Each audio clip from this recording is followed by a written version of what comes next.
as Russia's TOS-1A thermobaric multiple rocket launcher has short range. The system has to work close to the front line. This makes it vulnerable as it carries so much explosive material. As this TOS was spotted traveling down a road to get to its launching position, the Ukrainian drone spotting the system calls in an FPV drone strike as the system is so close to the front line. As the FPV drone hits the system, it doesn't explode right away.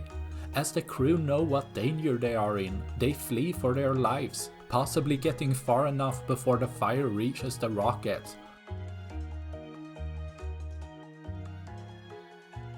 which detonates the system, absolutely obliterating the system, causing Russia to lose another $6.5 million system, which they have in limited numbers, closing in at around 40% of all TOS being lost, leaving one less for tomorrow.